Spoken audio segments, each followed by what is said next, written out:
తెలియజేస్తా ఉన్నాను. ఇవాళ మనం అర్థం చేసుకోవాల్సింది ఒకటే, దేశవ్యాప్తంగా ఒక చర్చ జరుగుతున్నది. దాన్ని రాహుల్ గాంధీ గారు ప్రధానంగా లీడ్ తీసుకొని నడిపిస్తా ఉన్నారు. ఏమంటున్నారు రాహుల్ గాంధీ గారు? మనకు నేను బీసీల కులగణన చేపిస్తాను, రాబోయేటటువంటి జనాభా గణనలో బీసీ కులాలను గణించాలి అని చెప్పి వారు చెప్తా ఉన్నారు. అయితే ఇక్కడ మనం ఒక్కసారి బీసీలందరం కూడా ఆలోచన చేయాలి. ప్రతిపక్షంలో ఉన్నప్పుడు ఎన్ని మాటలన్నా చెప్పొచ్చు, కానీ అధికారంలోకి వచ్చినాక మీరు ఆ మాటలను దాని మీద చెప్పినటువంటి మాటలను అమలు చేస్తున్నారా లేదా అన్నది గమనించాల్సినటువంటి అవసరం ఉంటుంది. ఇలా కాంగ్రెస్ పార్టీ రాహుల్ గాంధీ గారు ఈ విషయాన్ని దాదాపుగా గత 5-6 సంవత్సరాల నుంచి చెప్పుకుంటూ వస్తున్నారు. కులగణన చేయాలి, 1, 2 జనాభా దామాషా ప్రకారం రిజర్వేషన్లు ఇవ్వాలని ఆయన అంటలేడు. కానీ ఏమంటున్నాడంటే 50% కోటా ఏదైతే కోర్టు ఇచ్చిందో ఆ 50% సీలింగ్ను మేము బద్దలు కొడతాం కాంగ్రెస్ అధికారంలోకి వస్తే అని చెప్తున్నాడు. ఆయన చెప్పబట్టి 5-6 ఏళ్ళు అయింది. ఈ 5-6 ఏళ్లలో ఏమైంది? బీహార్లో వాళ్ళ గవర్నమెంట్ షేరింగ్లో వచ్చింది. ఏది? కాంగ్రెస్ను లాలూ ప్రసాద్ యాదవ్ గారి అబ్బాయి తేజస్వి యాదవ్ వాళ్ళందరూ కూడా షేరింగ్లో ప్రభుత్వం వచ్చింది. ఆ తర్వాత వాళ్ళు చెప్పంగా కర్ణాటకలో కూడా కాంగ్రెస్ ప్రభుత్వం వచ్చింది. ఇప్పుడు తెలంగాణలో కూడా కాంగ్రెస్ ప్రభుత్వం వచ్చింది. అయితే వీళ్ళు చేస్తున్నటువంటి మోసం ఏంటంటే బీహార్లో కూడా కులగణన చేసింది. ఇట్లనే చేసేటప్పుడు ఒక పద్ధతిగా చేయాలి, మరి దాన్ని ఏ చట్టాలకు దొరకకుండా కోర్టులకు దొరకకుండా చేయాలి, కానీ చేయలే.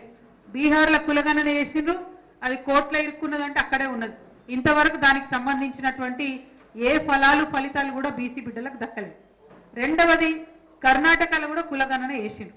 అంటే ఒక పని మనం ఒకసారి తప్పు చేసినప్పుడు ఆ అనుభవం నుంచి నేర్చుకొని దాన్ని సరిగా చేద్దామని ప్రయత్నం చేస్తాం ఎవరైనా. సో ఇప్పుడు బీహార్లో ఒకవేళ కులగణన కావచ్చు, బీసీలకు 50% రిజర్వేషన్ గోడలు బద్దలు కొట్టాలనేటటువంటి ప్రయత్నం విఫలమైతే దాని నుంచి నేర్చుకొని కర్ణాటకలో మంచిగా చేసేది ఉంటుంది. ఏది? కులగణన కరెక్ట్గా చేసి ఎట్లా రిజర్వేషన్లు అమలు చేయాలి. అక్కడ కూడా చేయలే. అక్కడ కులగణన చేసి చాలా రోజులైంది, ఇంతవరకు ఆ రిపోర్టే బయట పెట్టలే. ఇక నెక్స్ట్ ఇంత లోపల అడ్డిమారి గుడ్డి షాట్ల తెలంగాణ గెలిచిండ్రు. లేనిపోని ఉన్నాయి లేని చెప్పిండ్రు, తెలంగాణ గెలిచిండ్రు. గెలిచినాక ఇక్కడైంది ఆగమాగం భజ గోవిందం. అసలు ఒక సంఘాన్ని పిలుచుడు లేదు, మాట్లాడు లేదు, దానికి సంబంధించినటువంటి లీగల్ ఎక్స్పర్ట్స్, దాని కోర్టులలో పోతే ఇబ్బందులు ఏమన్నా వస్తాయా, కొన్ని చర్చ లోపలనే వేసిండ్రా, బయటకు కనబడంగానైతే కాంగ్రెస్ ప్రభుత్వం ఎవరిని పిలిచి చర్చించినట్టు మనకు కనబడలే. నిన్న మొన్న కూడా కాంగ్రెస్ లోపట ఉన్నటువంటి బీసీ నాయకులను పిలుచుకొని ముఖ్యమంత్రి గారు ఆయన గోడంతా వెళ్ళబోసుకున్నాడు తప్పితే బయట ఉండేటటువంటి ఇండిపెండెంట్ బీసీ సంఘాలను ఎవరు కూడా పిలిచి మాట్లాడలేదు. అంటే బీహార్లో చేసిన మోసం, కర్ణాటకలో చేసిన మోసం తెలంగాణలో కూడా కొనసాగిస్తారేమో అనేటటువంటి భయం మనకున్నది. అందుకే గత సంవత్సరన్నర కాలం నుంచి కూడా మనం వారికి వెంటబడుతూ ఉన్నాం. మొదలేం చేసిండ్రు? 3 పనులు ఉంటాయి బీసీ బిల్లు కరెక్ట్గా అమలు కావాలంటే. డెడికేటెడ్ బీసీ కమిషన్ అని ఒకటి వేయాలి. ఆ డెడికేటెడ్ బీసీ కమిషన్ నుంచే లెక్కలు తీయాలి. ఆ లెక్కలను కోర్టుకు చెప్పాలి. అప్పుడు కోర్టు నమ్ముతుంది, అంటే ప్రభుత్వం నుండి చేయకుండా. కానీ రేవంత్ రెడ్డి గవర్నమెంట్ అసలు డెడికేటెడ్ బీసీ కమిషనే వేయకపోతే ఇక అన్న ఆధ్వర్యంలో చాలా మంది మన వాళ్ళంతా లొల్లి పెడితే చచ్చినట్టు BC commission dedicated BC commission వేయాల్సి వచ్చింది. అది వేయడానికి ఎన్ని రోజులైంది? 10 నెలలు దాటిపోయింది. ఆ లోపల ఏం చేసిండ్రు? ఆగమేఘాల మీద ఏదైతే బీసీ కమిషన్ ఉంటుందో దాని నుంచి లెక్క పెట్టమని చెప్పిండ్రు. వాళ్ళు లెక్కలు ప్లానింగ్ డిపార్ట్మెంట్కి ఇచ్చిండ్రు.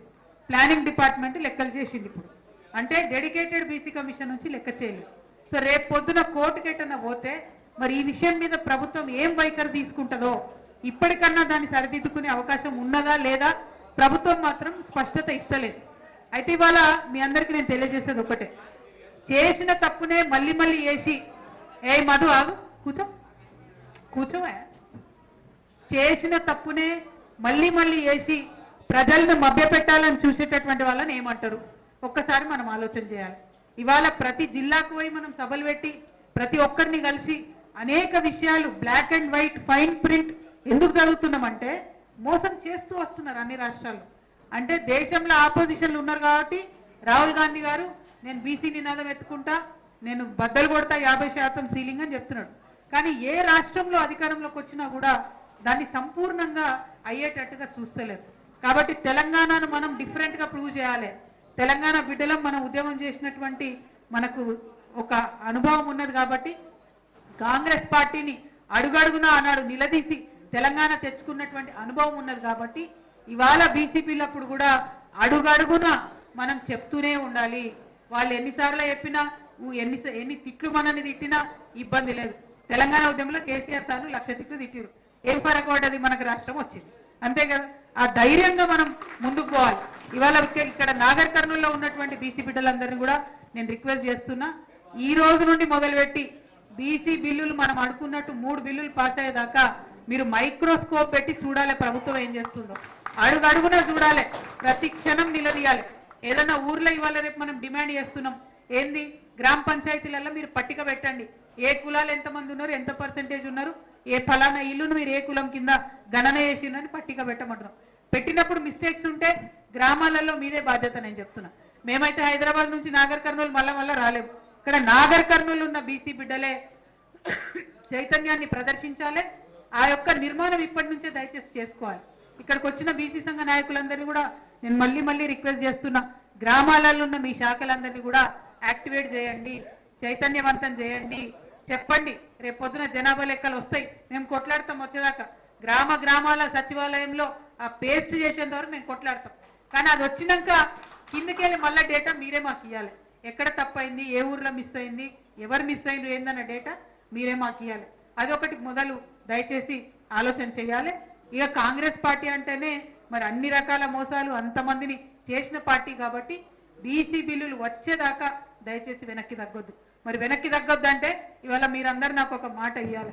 నాగర్ కర్నూలు యావత్ జిల్లా నుంచి ప్రతి బీసీ బిడ్డ ఇంటి నుండి, అన్న చెప్పినట్టు ప్రతి ఎస్సీ ఎస్టీ బిడ్డ ఇంటి నుండి, ప్రతి ప్రజాస్వామికవాదమైనటువంటి ఓసీ బిడ్డ ఇంటి నుండి కూడా ఇంటికొక మనిషిని మాతో ఉద్యమానికి మీరు పంపించాలి. పంపుతారా? ఏడకంటే ఆడికి వస్తారా? రేపు ఢిల్లీకి పోవాలంటే వస్తారా? గల్లీ టు ఢిల్లీ రెడీయా? అందులో ఏం వెనక్కి పోయేది లేదు కదా.